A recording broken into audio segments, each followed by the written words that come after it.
وبركاته. الحمد لله رب العالمين والعاقبة للمتقين والصلاة والسلام على نبينا محمد وعلى آله وأصحابه أجمعين. أما بعد، قال الله تبارك وتعالى في كتاب العظيم: اعوذ باللہ من الشیطان الرجیم، بسم اللہ الرحمن الرحیم. واذکر فی الکتاب ابراہیم رب اشرح لی صدری ویسر لی امری واحلل عقدۃ من لسانی یفقهوا قولی. سبحانک لا علم لنا الا ما علمتنا انک انت العلیم الحکیم.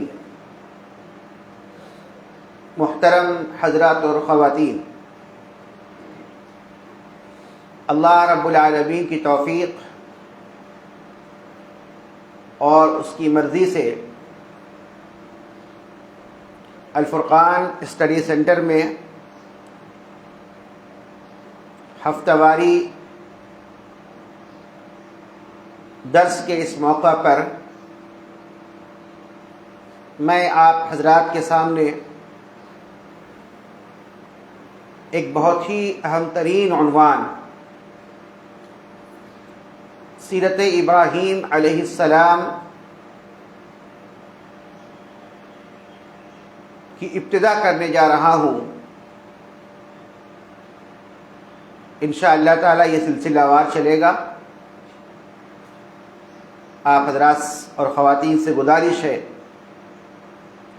کہ بلا ناغہ اس سیریز میں شامل ہوں اور جو باتیں آئیں اس کو سنیں، اس پر غور کریں اور اس پر عمل کرنے کی کوشش کریں. بلا شک و شبہ ابراہیم علیہ السلام کی ذات پوری انسانی برادری کے لیے ایک نمونہ ہے، بالخصوص امت مسلمہ کے لیے نمونہ ہے. قرآن کریم میں اللہ رب العالمین نے جہاں نبی کریم صلی اللہ علیہ وسلم کی ذات کو میرے اور آپ کے لیے نمونہ بتایا ہے، لَقَدْ كَانَ لَكُمْ فِي رَسُولِ اللَّهِ أُسْوَةٌ حَسَنَةٌ، اسی طریقے سے اللہ رب العالمین نے حضرت ابراہیم علیہ السلام کی ذات کو بھی نمونہ بتایا. قَدْ كَانَتْ لَكُمْ أُسْوَةٌ حَسَنَةٌ فِي إِبْرَاهِيمَ، کہ ابراہیم علیہ السلام کی ذات میں تمہارے لیے بہترین نمونہ. لہذا ضروری ہے کہ جب ابراہیم علیہ السلام کی ذات ہمارے لیے نمونہ ہے تو ہم ابراہیم علیہ السلام کی زندگی کو جانیں، اس کو سنیں، اس کو سمجھیں، اس کو پڑھیں اور اس کو دوسروں تک پہنچانے کی کوشش کریں. لہذا جو موضوع ہے وہ ہے سیرت ابراہیم علیہ السلام. سیرت کا معنی کیا ہوتا ہے؟ سیرت یہ عربی زبان سے ہے جس کا لغوی معنی ہوتا ہے راستہ چلنا، راستہ اختیار کرنا، کسی کو اپنانا، یا پھر دوسرے معنی میں ہم یہ کہہ سکتے ہیں کہ سیرت کہتے ہیں چال چلن کو، کردار کو، یا دیگر معنی میں اگر ہم یہ سمجھ سکتے ہیں تو وہ یہ ہے کہ کسی معروف شخصیت، کوئی ایسی شخصیت جو بہت معروف ہے، اس شخصیت کے اخلاق کو، اس کے کردار کو، اس کے زندگی کے نشیب و فراز کو جاننا، پڑھنا، اس کے متعلق جانکاری حاصل کرنا، اس کو کہا جاتا ہے سیرت. تو آج ہم ایک ایسے نبی کی سیرت کو پڑھنے جا رہے ہیں جنہیں اللہ رب العالمین نے قرآن کریم کے اندر مختلف ناموں سے پکارا. کبھی اللہ رب العالمین نے صرف ایک انسان، اکیلا انسان کو امت قرار دیا. کہیں اللہ رب العالمین نے ابراہیم علیہ السلام کو اپنا خلیل بتایا، کہیں اللہ رب العالمین نے ابراہیم علیہ السلام کو حنیف بتایا۔ مختلف ناموں کے ساتھ اللہ رب العالمین نے ابراہیم علیہ السلام کا ذکر قرآن کریم میں کیا ہے۔ یہ ساری باتیں تفصیل کے ساتھ انشاءاللہ تعالی آئندہ دروس میں آپ کے سامنے آتی رہے گی۔ ابراہیم علیہ السلام کی سیرت کو جب ہم بیان کریں گے تو آئیے ہم اس طرف چلتے ہیں جہاں ابراہیم علیہ السلام کی پیدائش ہوئی ہے۔ ابراہیم علیہ السلام کی پیدائش ملک عراق کے شہر بابل میں ہوئی، اور یہ بابل، یہ جو علاقہ ہے، یہاں پر نمرود کا قبضہ تھا۔ نمرود جو ہے ایک ظالم اور جابر بادشاہ ہے، ظالم و جابر حکمراں ہیں۔ یہ ایسے ظالم اور جابر کی حکمرانی میں اس کا ایک اپنا خاص مشیر بھی ہے، جس کو وزیر کہہ سکتے ہیں، اس کا نام آزر ہے۔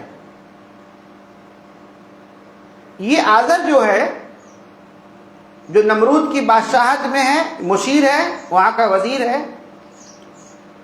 اس آزر کا جو کام ہے وہ یہ ہے کہ وہ پتھروں کو کاٹتا ہے، پتھروں کو تراشتا ہے، اور پتھروں کو تراش کر اور خراش کر اس کا بت بناتا ہے، اسٹیچو بناتا ہے، مورتی بناتا ہے اس کا۔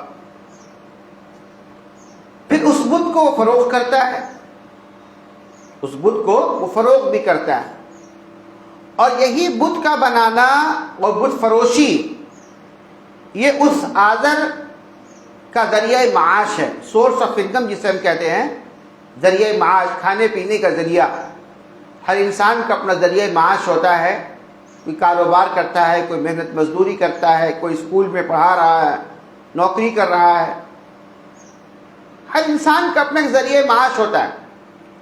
تو آزر کا جو ذریعہ معاش تھا وہ یہی تھا کہ پتھروں کو کاٹتا تھا، اور پتھروں کو کاٹ کر، تراش کر، خراش کر اس سے وہ بت بناتا تھا، اور اس بت کو لے پھر بازار میں فروخت کیا کرتا تھا، اور یہی اس کی کمائی کا ذریعہ تھا۔ اور یہ بت خریدتا کون تھا؟ اس قوم کے جو ناسمجھ لوگ تھے، جاہل لوگ تھے، ان پڑھ لوگ تھے، جو اس بت کو مشکل کشا تصور کرتے تھے، اس بت کو جو مشکل کشا تصور کرتے تھے، کہتے تھے کہ یہ بت تمہارے لیے مشکل کشائی کا کام کرے گا۔ تو جب انسان ایسی چیزوں کو دیکھتا ہے تو خریدتا ہے اس کو، جو انسان جاہل ہو ایسی چیزوں کو خرید لیتا ہے۔ آپ ہمارے یہاں بھی دیکھیں کہ مسلمانوں کے یہاں ایسی بہت ساری چیزیں پائی جاتی ہیں، اگر آپ اس کو برا بولیں گے تو لوگ آپ کو برا بولیں گے، کہیں گے کہ عجیب آدمی ہے یہ تو اللہ رسول کا بھی انکار کرنے والا ہے، قرآن کا بھی انکار کرنے والا ہے، الٹا آپ کو بولے، لوگ آپ کو بولیں گے۔ آپ جائیں بازار میں جائیں، آپ دیکھیں کہ فٹ پاتھ پر پلاسٹک بچھا کر کے بیٹھا ہوا ہے اور کچھ چیزیں لیا ہوا وہاں پر ہے، کیا ہے؟ کچھ فریم لے کر کے ہے، اس فریم میں کیا لکھا ہوا ہے؟ کسی میں لکھا ہوا حروف مقطعات۔ حروف مقطعات جانتے نا قرآن میں ہے، الف لام میم، الف لام را، الف لام میم صاد طٰ یاسین قاف صاد حامیم، اسے حروف مقطعات کہا جاتا ہے۔ حروف مقطعات کا ایک فریم لے کر کے بیٹھا ہوا ہے وہاں پر وہ۔ اب کیا ہے، اس فریم کو آپ لے کر کے اپنے دکان میں لٹکا دیتے ہیں، حروف مقطعات والا فریم لے کر کے آپ اپنے دکان پر لٹکا دیں، اپنے کاروبار کی جگہ میں لٹکا دیں، تو کیا ہوگا؟ آپ کو نفع ہوگا، اس سے آپ کے کاروبار میں فائدہ ہوگا، آپ کی دکان میں گراہک زیادہ آئیں گے، آپ کا بزنس اچھا ہوگا۔ جب انسان ان چیزوں کو دیکھتا ہے فٹ پاتھ پر بیچتے ہوئے تو کیا کرتا ہے؟ اب وہ خرید لیتا ہے اس کو، وہ سمجھتا ہے کہ یہ چیز میرے لیے فائدے کی چیز ہے، یہ میری قسمت کو کھول دینے والی چیز ہے، ہمارے دکھ تکلیف کو دور کر دینے والی چیز ہے۔ آپ راستے میں دیکھیں گے فٹ پاتھ پر بیٹھا ہوا ہے کوئی مولوی بیٹھا ہوا، مولوی ہو چاہے نہ ہو، مولوی نما اگر ہو، چہرے پر داڑھی رکھ لے، ٹوپی لگا لے، گلے میں کچھ مالا وغیرہ ڈال لے اور کاغذ اور قلم لے کر کے بیٹھ جائے اور کہے کہ میں تعویذ لکھنے والا ہوں، اور اس تعویذ سے کیا ہوگا کہ بچے کو اگر تعویذ پہنا دیں گے تو بچہ بیمار نہیں ہوگا۔ اب تعویذ کی بھی شکلیں الگ الگ ہیں، الگ الگ نام کی تعویذ آتی ہیں۔ بعض تعویذ تو میں نے اس طریقے کی بھی دیکھی ہے کہ اگر کوئی ایسی عورت جو زچگی کی حالت میں ہے، بچہ ہونے والا ڈیلیوری کی صورت میں ہے، وہ اس تعویذ کو کمر پر باندھ دو تو آسانی کے ساتھ بچہ تولد ہو جاتا۔ ایسی ایسی تعویذیں ملتی ہیں۔ تو یہ خریدتا کون لوگ ہیں؟ یہ وہی لوگ خریدتے ہیں جو قوم کے جاہل لوگ ہوتے ہیں، جن کے پاس علم نہیں ہے۔ جن کے پاس علم نہیں ہے وہ لوگ ایسی چیزوں کو خریدا کرتے ہیں، اور ایسے ہی لوگوں سے ان لوگوں کا کاروبار چلتا ہے، ان کا گھر چلتا ہے، ان کے بزنس چلتے ہیں، ان کے بال بچے پرورش پاتے ہیں، تو ذریعہ معاش ہو جاتا ہے لوگوں کا۔ یہ آزر جو تھا، آزر پتھروں کو تراشتا تھا، خراشتا تھا، اس کی شکل بناتا تھا، کوئی شکل الگ، کسی کی شکل الگ، تیسرا کسی اور شکل کا، ہر شکل کا الگ الگ بت، اور ہر بت کا الگ الگ کام فنکشن۔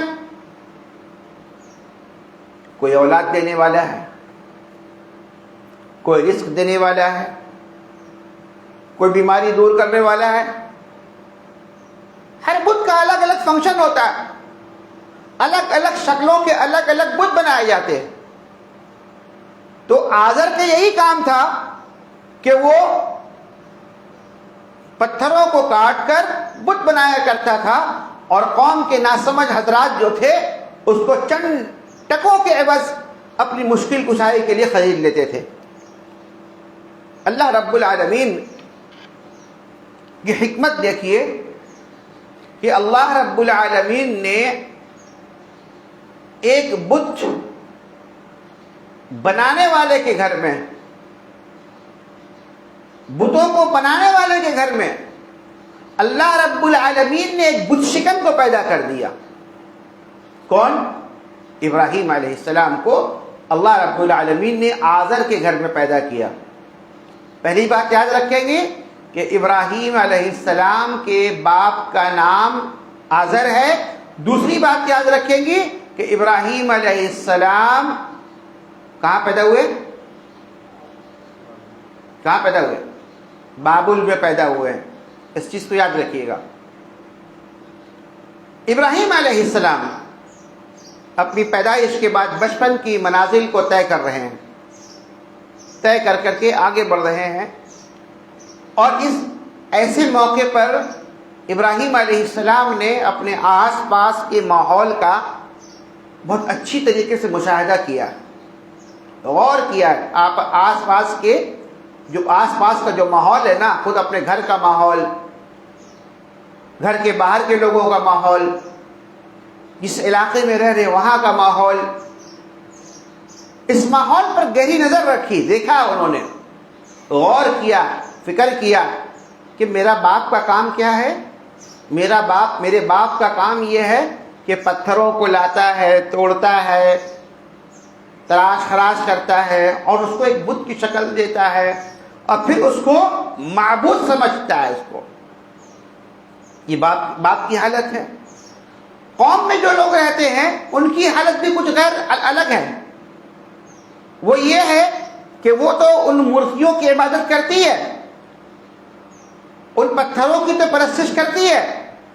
اس کے علاوہ قوم کے لوگ جو ہیں ان کے یہاں اور بھی معبود ہیں، بہت سارے خدا ان کے پاس ہے۔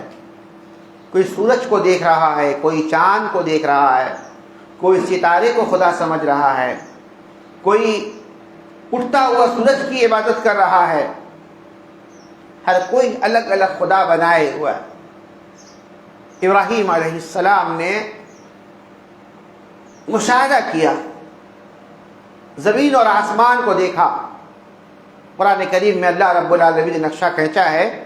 اللہ نے فرمایا، سورہ انعام کی آیت ہے، كَذَلِكَ نُرِي إِبْرَاهِيمَ مَلَكُوتَ السَّمَاوَاتِ وَالْأَرْضِ وَلِيَكُونَ مِنَ الْمُوقِنِينَ، کہ اللہ رب العالمین نے ابراہیم علیہ السلام کو اپنی فطرت کے تمام مظاہر کا مشاہدہ پوری بصیرت کے ساتھ کروا دیا۔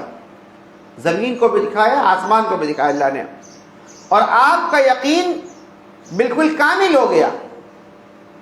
اسی طرح اللہ تبارک و تعالیٰ فرماتا ہے، وَلَقَدْ آتَيْنَا إِبْرَاهِيمَ رُشْدَهُ مِنْ قَبْلُ وَكُنَّا بِهِ عَالِمِينَ، سورہ انبیاء کی آیت ہے یہ۔